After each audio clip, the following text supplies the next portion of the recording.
Motor ಸಮಸ್ಯೆಗಳು ಏನೇನು ಬರ್ತವೆ? ಮೇಜರ್ ಆಗಿ ಸಮಸ್ಯೆ ಅಂದ್ರೆ ವೈಂಡಿಂಗ್. ಮೇಜರ್ ಆಗಿ ಸಮಸ್ಯೆಗಳು ಅಂತ ಮಾತಾಡ್ತಾರೆ. ಇದ್ರಲ್ಲಿ ಬರೋದೇ ಮೊದಲನೇ ಸಮಸ್ಯೆ ವೈಂಡಿಂಗ್. ಮೊದಲನೇ ಸಮಸ್ಯೆ ಯಾವುದು? ವೈಂಡಿಂಗ್ ಬರ್ತದೆ. ವೈಂಡಿಂಗ್ ಹಂತದಲ್ಲಿ ಏನ್ ಬರ್ಬೋದು? ಮೆಕ್ಯಾನಿಕಲ್ ಪ್ರಾಬ್ಲಮ್, ಬುಷ್ ಹೋಗ್ಬೋದು, ಬುಷ್ಗಳು ಅಥವಾ ಹೈಟ್ ಕಡಿಮೆ ಆಗ್ತದೆ. ಏನಾಗ್ಬೋದು ಸರ್? ಹೈಟ್ ಕಡಿಮೆ ಆಗ್ತದೆ. ನೀವು ಮೂರು ಬಿಟ್ಟರೆ ಮತ್ತೆ ಇನ್ಯಾವ ಮೇಜರ್ ಕಂಪ್ಲೇಂಟ್ಸ್ ಬರ್ತವೆ? ಅಂದ್ರೆ ಬಾಡಿ ಕಟ್ ಆಗ್ಬೋದು, ಅಥವಾ ಬೋಲ್ಟ್ಗಳು ಕಟ್ ಆಗ್ಬೋದು, ಅಥವಾ ಸ್ಟಡ್ ರಿಂಗ್ ಕಟ್ ಆಗ್ಬೋದು, ಅಥವಾ ಫ್ಲಾನ್ಸ್ ಕಟ್ ಆಗ್ಬೋದು. ಬೇರೆ ಅಂತ ಸಮಸ್ಯೆ ಬರ್ತದೆ. ಏನು ಬರಲ್ಲ. ಈ ಎಲ್ಲಾ ಸಮಸ್ಯೆಗಳನ್ನು ನಾವು ಪರಿಹಾರ ಮಾಡ್ತೀವಿ. ಅಂದ್ರೆ ಮೊದಲು ವೈಂಡಿಂಗ್ ತೆಗೆದು, ಆಮೇಲೆ ಮೆಕ್ಯಾನಿಕಲ್ ಪ್ರಾಬ್ಲಮ್ ಏನಪ್ಪ ಬುಷ್ ಹೋದ್ರೆ ಏನು ತೆಗೆದು. ನೀವು ವರ್ಕ್ಶಾಪ್ ಕೆಲಸ ನಮ್ಮ ಕೆಲಸ ಅಲ್ಲ. ವರ್ಕ್ಶಾಪ್ ಅಲ್ಲಿ ಟರ್ನಿಂಗ್ ಮಾಡಿಸುವ, ಟರ್ನಿಂಗ್ ಮಾಡ್ಸಕ್ಕೆ ಎಷ್ಟು ಆಗುತ್ತೆ? 4 ಬುಷ್ ಹಾಕಿ ಅದನ್ನ ಟರ್ನ್ ಮಾಡಕ್ಕೆ ಎಷ್ಟು ಆಗುತ್ತೆ ಅನ್ನೋದು ನಮಗೆ ಗೊತ್ತಿರಬೇಕು. ಬುಷ್ಗಳನ್ನು ಹಾಕಿ ಅದನ್ನ ರೆಡಿ ಮಾಡಿಸೋದು ವರ್ಕ್ಶಾಪ್. ನಾವು ವೈಂಡಿಂಗ್ ಮಾಡಿದ್ದು ಕಾಂತೀಯ ಬಲ ಉತ್ಪತ್ತಿಯಿಂದ ಇಂಡಕ್ಷನ್ ಘರ್ಷಣೆಯಿಂದ ಮೋಟರ್ ರನ್ ಆಗಲಿಕ್ಕೆ ಸ್ಟಾರ್ಟ್ ಆಗುತ್ತೆ. ಇದ್ರೊಳಗೆ ಒಂದು ಪ್ರೋಸೆಸ್ ಇದೆ, ಯಾವ ರೀತಿ ವೈಂಡಿಂಗ್ ಮಾಡೋದು ಅದನ್ನೇ ನಿಮಗೆ ಇವತ್ತು ನಾವು ಕಲಿಸೋದು. ಇದು ರೋಟರು, ಇವು ಹಲ್ಸು. ಹಾಗೇನೆ ಇವುಗಳನ್ನು ನೋಡೋದಾದ್ರೆ ನಾವು ಫ್ಲಾನ್ಸ್ ಅಂತ ಕರಿತೀವಿ. ಅಂದ್ರೆ ಬಾಡಿ ಫಿಟ್ ಆಗ್ಲಿಕ್ಕೆ ಅವೇ ಮೇನ್ ಕಾರಣ. ಅವುಗಳನ್ನ ನಾವು ಸರಿಯಾಗಿ ನೋಡ್ಕೋಬೇಕು, ಸರಿಯಾಗಿ ಇದಾವೋ ಇಲ್ವೋ ಅಂತ ಚೆಕ್ ಮಾಡ್ಕೋಬೇಕು. ಇದರಲ್ಲಿ ಸಮಸ್ಯೆ ಬಂದ್ರೆ ಮೋಟ್ರು ಬೀಳುವಂತ ಚಾನ್ಸಸ್ ಇರುತ್ತೆ, ಅಥವಾ ಕಟ್ ಆಗಿ ಬೀಳುವಂತ ಚಾನ್ಸಸ್. ಇದಕ್ಕೆ ನಾವು ಫ್ಲಾನ್ಸ್ ಅಂತ ಕರಿತೀವಿ, ಅಥವಾ ಬಾಡಿ ರಿಂಗ್ ಅಂತ ಕರಿತೀವಿ. ಹಾಗೇನೆ ಇದನ್ನ ಬಾಡಿ ಲಾಕ್ಸ್ ಅಂತ ಕರಿತೀವಿ. ಬಾಡಿ ಲಾಕ್ ಅಂದ್ರೆ ಫ್ಲಾನ್ಸ್ ಅನ್ನು ಹಾಕಿದ ನಂತರ ಬಾಡಿ ಲಾಕ್. ಆಗ್ಲೇ ನಾನು ಹೇಳಿದೆ ನಿಮ್ಗೆ ಯಾವ ರೀತಿ ಫಿಟ್ ಮಾಡೋದು ಅಂತ. ಸೊ ಇದನ್ನ ಫ್ಲಾನ್ಸ್ ಅಂತ ಕರಿತೀವಿ. ಹಾಗೇನೆ ಇದನ್ನ ನಾವು ಟ್ರಸ್ಟ್ ಪ್ಲೇಟ್ ಅಂತ ಕರಿತೀವಿ. ಇದನ್ನ ಟ್ರಸ್ಟ್ ಬೇಸ್, ಎರಡೂ ಸೇರಿದ್ರೆ ಟ್ರಸ್ಟ್ ಬೇರಿಂಗ್. ಏನಂದ್ರೆ ಹೈಟ್, ಮೋಟರ್ನ ಹೈಟ್ ಅಡ್ಜಸ್ಟ್ಮೆಂಟ್, ಲೋ ಅಡ್ಜಸ್ಟ್ಮೆಂಟ್ ಮಾಡ್ಲಿಕ್ಕೆ ನಾವು ಟ್ರಸ್ಟ್ ಬೇರಿಂಗ್ ಅನ್ನು ಯೂಸ್ ಮಾಡ್ತೀವಿ. ಅದರ ಜೊತೆಗೆ ನೋಡಿ ಇಲ್ಲಿ ಅಡಾಪ್ಟರ್ ಕಾಣ್ತಾ, ಇದನ್ನ ಕನೆಕ್ಟರ್, ಪಂಪ್ ಮತ್ತು ಮೋಟರ್ನ ಜೋಡಣೆ ಮಾಡ್ತಕ್ಕಂಥ ಅಡಾಪ್ಟರ್. ಓಕೆ, ಮತ್ತೆ ಬೇಸ್. ಸರ್, ಈ ಮೋಟರ್ನ ಸಮಸ್ಯೆಗಳು ಏನೇನು ಬರ್ತವೆ? ಮೇಜರ್ ಆಗಿ ಸಮಸ್ಯೆ ಅಂದ್ರೆ ವೈಂಡಿಂಗ್. ಇದ್ರಲ್ಲಿ ಮೇಜರ್ ಆಗಿ ಸಮಸ್ಯೆಗಳು ಅಂತ ಮಾತಾಡಿದ್ರೆ ಇದ್ರಲ್ಲಿ ಬರೋದೇ ಮೊದಲನೇ ಸಮಸ್ಯೆ ವೈಂಡಿಂಗ್. ಮೊದಲನೇ ಸಮಸ್ಯೆ ಯಾವ್ದು? ವೈಂಡಿಂಗ್ ಬರ್ತದೆ. ವೈಂಡಿಂಗ್ ನಂತರದಲ್ಲಿ ಏನ್ ಬರ್ಬೋದು? ಮೆಕ್ಯಾನಿಕಲ್ ಪ್ರಾಬ್ಲಮ್, ಬುಷ್ ಹೋಗ್ಬೋದು, ಬುಷ್ಗಳು, ಅಥವಾ ಹೈಟ್ ಕಡಿಮೆ ಆಗ್ಬೋದು. ಏನಾಗ್ಬೋದು ಸರ್? ಹೈಟ್ ಕಡಿಮೆ ಆಗ್ಬೋದು. ಇವು ಮೂರು ಬಿಟ್ರೆ ಮತ್ತೆ ಇನ್ಯಾವ ಮೇಜರ್ ಕಂಪ್ಲೇಂಟ್ಸ್ ಬರಲ್ಲ. ಅಂದ್ರೆ ಬಾಡಿ ಕಟ್ ಆಗ್ಬೋದು, ಅಥವಾ ಬೋಲ್ಟ್ಗಳು ಕಟ್ ಆಗ್ಬೋದು, ಅಥವಾ ಸ್ಟಡ್ ರಿಂಗ್ ಕಟ್ ಆಗ್ಬೋದು, ಅಥವಾ ಫ್ಲಾನ್ಸ್ ಕಟ್ ಆಗ್ಬೋದು. ಬಿಟ್ರೆ ಬೇರೆ ಅಂತ ಸಮಸ್ಯೆ ವರ್ಕ್ಗಳು ಏನು ಬರಲ್ಲ. ಅರ್ಥ ಆಗ್ತಿಲ್ಲ? ಈ ಎಲ್ಲಾ ಸಮಸ್ಯೆಗಳನ್ನ ನಾವು ಪರಿಹಾರಕ್ಕೆ ಮಾಡ್ಬೇಕು. ಅಂದ್ರೆ ಮೊದಲು ನಾವು ವೈಂಡಿಂಗ್ ಕಲಿಬೇಕು, ಆಮೇಲೆ ಮೆಕ್ಯಾನಿಕಲ್ ಪ್ರಾಬ್ಲಮ್ ಏನಪ್ಪ ಬುಷ್ ಹೋದ್ರೆ ಹೆಂಗ್ ತೆಗಿಬೇಕು. ಇದು ವರ್ಕ್ಶಾಪ್ ಕೆಲಸ, ನಮ್ ಕೆಲಸ ಅಲ್ಲ.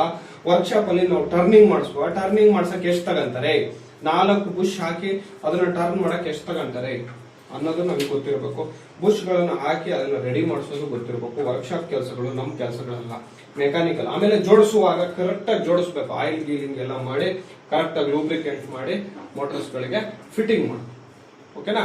ಸೊ ಎಲ್ಲ ಆದ ನಂತರ ಎಲ್ಲ ಕರೆಕ್ಟ್ ಇದಾವೆ ಸರ್, ನಾವು ವೈಂಡಿಂಗ್ ಮಾಡಿದೀವಿ, ಈಗ ನಾವು ಅದನ್ನ ಫಿಟ್ಟಿಂಗ್ ಮಾಡ್ಬೇಕಂದ್ರೆ ಅಲ್ಲಿ ಯಾವುದೂ ಸಮಸ್ಯೆಗಳು ಬರಬಾರ್ದು, ಹೈಟ್ ಹೆಚ್ಚು ಕಮ್ಮಿ ಆಗಿರಬಾರ್ದು. ಅದೆಲ್ಲ ಸರಿಯಾಗಿ ನೀವು ನೋಡ್ಕೋಬೇಕಾಗ್ತದೆ. ಇದರಲ್ಲಿ ಸರ್ ಈಗ ನಾವು ವೈಂಡಿಂಗ್ ಮಾಡಬೇಕು. ವೈಂಡಿಂಗ್ ಮಾಡಬೇಕಾದ್ರೆ ನಾವು ಇದಕ್ಕೆ ಇನ್ಸುಲೇಟ್ ಮಾಡಬೇಕು. ಇನ್ಸುಲೇಟ್ ಅನ್ನೋದು ವೆರಿ ಇಂಪಾರ್ಟೆಂಟ್. ಬಹಳ ಜನ ಏನ್ ಮಾಡ್ತಾರೆ, ಹಳೆ ಮೋಟರ್ಗಳು ಬರ್ತವೆ, ಹಳೆ ಮೋಟರ್ ಹಾಗೆ ಇರ್ತದೆ, ಹಾಗೆ ಪೇಪರ್ ತೆಗಿತಾರೆ, ಮತ್ತೆ ಹೊಸ ಪೇಪರ್ ಹಾಕ್ಬಿಡ್ತಾರೆ, ಹಂಗೆ ವೈಂಡಿಂಗ್ ಮಾಡ್ಬಿಡ್ತಾರೆ. ಸೊ ಇದನ್ನ ಯಾವುದೇ ರೀತಿಯಾಗಿ ವಾಶ್ ಮಾಡೋದಾಗ್ಲಿ ಅಥವಾ ಕ್ಲೀನ್ ಮಾಡೋದಾಗ್ಲಿ ಮಾಡೋದೇ ಇಲ್ಲ. ಯಾಕೆ ಸರ್?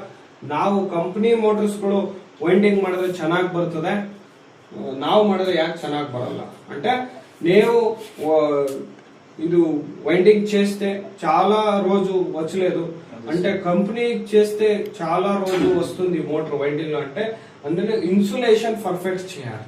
ಮೊದಲು ಇನ್ಸುಲೇಷನ್ ಮೇಲೆ ಬಹಳ ಇಂಪಾರ್ಟೆಂಟ್. ಇವತ್ತು ನೋಡಿ ಮಾನವನ ದೇಹದ ಮೇಲೆ ಹೆಂಗೆ ಚರ್ಮ ಇಂಪಾರ್ಟೆಂಟ್, ಹಾಗೆ ಇದ್ರ ಮೇಲಿನ ಚರ್ಮನು ಬಹಳ ಇಂಪಾರ್ಟೆಂಟ್. ಅಂದ್ರೆ ಇನ್ಸುಲೇಷನ್ ಮಾಡೋದು ಬಹಳ ಇಂಪಾರ್ಟೆಂಟ್. ಅಂದ್ರೆ ನಾವ್ ಇದನ್ನ ಕ್ಲೀನ್ ಆಗಿ ವಾಶ್ ಮಾಡಿ, ಕೋರನ್ನು ಕ್ಲೀನ್ ಆಗಿ ವಾಶ್ ಮಾಡಬೇಕು. ನೋಡಿ ಒಳಗಡೆ ಏನ್ ಕೋರ್ ಇದೆ, ಕೋರನ್ನು ಕರೆಕ್ಟ್ ಆಗಿ ವಾಶ್ ಮಾಡಬೇಕು. ವಾಶ್ ಮಾಡಿದ ನಂತರ ಇದಕ್ಕೆ ಕೋರ್ ಎನಾಮಲ್ ಸಿಗುತ್ತೆ ಮಾರ್ಕೆಟ್ ಅಲ್ಲಿ. ಅಂದ್ರೆ ನೀವು ಇಲ್ಲ ಸರ್ ನಾವು ಕೋರ್ ಎನಾಮಲ್ ನೋಡಿಲ್ಲ ಅಂತಂದ್ರೆ, ಈಗ ನಾವು ಮಾರ್ಕೆಟ್ ಅಲ್ಲಿ ತುಕ್ಕಿಡಿಬಾರ್ದು ಅಂತ ಹೇಳಿ ನಮ್ ಕಬ್ಬಣಕ್ಕೆ ಹೆಂಗೆ ಪೇಂಟ್ ಹಾಕೋಕ್ಕಿಂತ ಮುಂಚೆ ಎಮ್ರಿ ಹೊಡಿತಾರೆ, ಎಮ್ರಿ ಹೊಡೆದು ಅದ್ರ ಮೇಲೆ ಇನ್ನೊಂದು ಪೇಂಟ್ ಹಚ್ತಾರೆ, ಅಂದ್ರೆ ಪ್ರೈಮರ್ ಹಚ್ತಾರೆ. ಅದಕ್ಕೆ ನಾವು ಬೇರೆ ರೆಡ್ ಕಲರ್ ಕರೆಂಟ್ ಇರ್ತದೆ, ನಾವೇನಂತ ಕರಿತೀವಿ? ರೆಡ್ ಆಕ್ಸೈಡ್ ಅಂತ ಕರಿತೀವಿ. ರೆಡ್ ಆಕ್ಸೈಡ್ ಅಂತ ಅಂದ್ರೆ ಅದು ಈ ಕೋರ್ ಅಥವಾ ಈ ಕಬ್ಬಣ ಅದರಲ್ಲಿ ರಿಯಾಕ್ಟ್ ಆಗ್ಬಾರ್ದು ಅಂತ ಹಚ್ತೀವಿ. ಹಾಗೇನೆ ನಮ್ಮ ಮೋಟರ್ಗೆ ನಿಮ್ಗೆ ಕೋರ್ ಎನಾಮಲ್ ಪೇಂಟ್ ಸಿಗುತ್ತೆ ಮಾರ್ಕೆಟ್ ಅಲ್ಲಿ, ಅದನ್ನ ಕ್ಲೀನ್ ಆಗಿ ಹಚ್ಚಬೇಕು. ನೋಡಿ ವೈಂಡಿಂಗ್ ಅಂತ ನಮ್ಮ ವಿಡಿಯೋಗಳನ್ನು ನೋಡಲಿಕ್ಕೆ ನೋಬಲ್ ಟೆಕ್ನಿಕಲ್ ಚಾನಲನ್ನು ಸಬ್ಸ್ಕ್ರೈಬ್ ಮಾಡಿ, ಹೊಸ ವಿಡಿಯೋಗಳಿಗೋಸ್ಕರ ಬೆಲ್ ಬಟನ್ ಒತ್ತಿರಿ. ನಮ್ಮ ವಿಡಿಯೋವನ್ನು ಲೈಕ್ ಮಾಡಿ ಮತ್ತು ಶೇರ್ ಮಾಡಿರಿ. ಅವ್ರು ಅರ್ಜೆಂಟ್ ಮಾಡಿದ್ರು, ನಾವು ಗಡಗಡ ಮಾಡಿದ್ವಿ ಕೊಟ್ವಿ ಅಂತಲ್ಲ, ನಮ್ಮ ಕೆಲಸನ ಪರ್ಫೆಕ್ಟ್ ಮಾಡಬೇಕು, ಇನ್ಸುಲೇಟ್ ಮಾಡಬೇಕು. ಇನ್ಸುಲೇಟ್ ಆದ್ಮೇಲೆ ನಾವು ಇಲ್ಲಿ ಪೇಪರ್ ಏನು ಹಾಕಿದೀವಿ ಇದು ಕರೆಕ್ಟ್ ಆಗಿ 0.5 mm ಇರ್ತದೆ, ಇದಕ್ಕೆ 0.3 mm ಇರ್ಬೋದು. ಸೊ ಕಂಪ್ನಿಯವ್ರು ಏನ್ ಮಾಡ್ಬಿಡ್ತಾರೆ, ಅವ್ರ ಪ್ರಚಾರಕ್ಕೆ ಏನ್ ಮಾಡ್ಬಿಡ್ತಾರೆ, ಇದನ್ನ ಮಾರ್ಕೆಟ್ ಅಲ್ಲಿ ಬಿಡುಗಡೆ ಮಾಡಿರ್ತಾರೆ, ಇದೇ ಪೇಪರ್ ನೀವು ಹಾಕ್ತೀರಾ. ಆದ್ರೆ ಇದಕ್ಕೆ ಸ್ವಲ್ಪ ದಪ್ಪ ಇರುವಂತ ಪೇಪರ್ ಅನ್ನ ಹಾಕ್ಬೇಕು. ಯಾಕಂತಂದ್ರೆ ಇದು ಕರೆಂಟ್ ಇದು ಬಂದ ಮೇಲೆ ಇದು ಹೊರಗಡೆ ಬಿಡಕ್ ಸ್ಟಾರ್ಟ್ ಮಾಡುತ್ತೆ, ಕಾಯಿಲಿಗೆ ಸರಿಯಾಗಿ ಕರೆಂಟ್ ಸಿಗಲ್ಲ. ಅವಾಗ ನೀವು ವೈಂಡಿಂಗ್ ಮಾಡಿದ್ರೆ ಹೀಟ್ ಆಗಕ್ಕೆ ಸ್ಟಾರ್ಟ್ ಆಗುತ್ತೆ. ಸರ್ ನಾವು ಹೊಸ ವೈಂಡಿಂಗ್ ಮಾಡಿದೀವಿ, ಮೋಟರ್ ಹೀಟ್ ಆಗುತ್ತೆ. ಕಾರಣ ಏನಪ್ಪಾ ಅಂತಂದ್ರೆ, so low quality of wire ತಂದಿರ್ತೀರಾ, low quality of insulation material ಹಾಕಿರ್ತೀರಾ, ಆಮೇಲೆ ಸರಿಯಾಗಿ ಪೇಂಟಿಂಗ್ ಮಾಡಿರಲ್ಲ ಒಳಗೆ. ಸೊ ಅವಾಗ್ಲೂ ಕೂಡ ನಿಮ್ಗೆ ಇನ್ಸುಲೇಟ್ ಸರಿಯಾಗಲ್ಲ. ವೈಂಡಿಂಗ್ ಏನೋ ಮಾಡ್ತೀರಿ, ಆದ್ರೆ ಕರೆಂಟ್ ಎಲ್ಲ ಹೊರಗೆ ಹರಿದಾಡುತ್ತೆ. ಕರೆಂಟ್ ಒಳಗೇ ಇರ್ಬೇಕು, ಹೊರಗೆ ಬರಬಾರ್ದು. ಹೊರಗೆ ಬರ್ತದೆ ಅಂತಂದ್ರೆ ಸಣ್ಣ ಪ್ರಮಾಣದ ಬರ್ಬೇಕು. ಅಂದ್ರೆ ಇದ್ರ ಒಳಗೆ ಏನ್ ಕರೆಂಟ್ ಹರಿದಾಡಿ ಹೊರಗಡೆ ಎಮರ್ಜಿಂಗ್ ಕರೆಂಟ್ ಅಂತ ನಾವೇನ್ ಕರಿತೀವಿ ಅದು ಕಡಿಮೆ ಬರ್ಬೇಕು. ಜಾಸ್ತಿ ಬರ್ತಾ ಇದೆ ಅಂತ ಅಂದ್ರೆ ಏನು, ನೀವು ವೈಂಡಿಂಗಿಗೆ ಸಾಕಾಗ್ತಿಲ್ಲ, ಕರೆಂಟ್ ಹೊರಗಡೆ ಬಂದು ಭೂಮಿ ಒಳಗೆ ಹೋಗ್ತಾ ಇದೆ, ಮೋಟರ್ ಕೆಳಗೆ ಇಳಿಸಿದಾಗ ರನ್ ಆಗಲ್ಲ, ಮ್ಯಾಲಿದ್ದಾಗ ಅಷ್ಟೇ ರನ್ ಆಗುತ್ತೆ. ಇಂಥ ಸಮಸ್ಯೆಗಳನ್ನು ಕೇಳಿರ್ತೀರ ಮೋಟರ್ಗಳಲ್ಲಿ. ಸೊ ಕಾರಣ ಯಾಕಂತಂದ್ರೆ ನೀವು ಸರಿಯಾಗಿ ಇನ್ಸುಲೇಟ್ ಮಾಡಲ್ಲ. ಅದಾದ ನಂತರ ಎಲ್ಲ ಮೋಟರ್ ವೈಂಡಿಂಗ್ ಆದ ನಂತರ ಒಂದು 50 or 100 ರೂಪೀಸ್ ಖರ್ಚು ಮಾಡಿದ್ರೆ ಹೊರಗಿನ ಪೂರ್ತಿ ಪೇಂಟ್ ಆಗುತ್ತೆ ಅಲ್ವಾ. ಸೊ ಹೊರಗಿನ ಪೇಂಟ್ ನೀಟಾಗಿ ನೀವು ಒಂದು 15 ರಿಂದ 20 ಸಾವಿರ ರೂಪಾಯಿ ಖರ್ಚು ಮಾಡಿದ್ರೆ, ಅಥವಾ ಇವತ್ತು ಮಾರ್ಕೆಟ್ ಅಲ್ಲಿ 10 ರಿಂದ 12 ಸಾವಿರ ರೂಪಾಯಿ ಕೊಟ್ರೆ ನಿಮಗೆ ಪೇಂಟಿಂಗ್ ಮಷಿನ್ ಸಿಗುತ್ತೆ. You can paint that motor complete అంత అందులో ఇన్నర్లో పెయింట్ చేసాలి.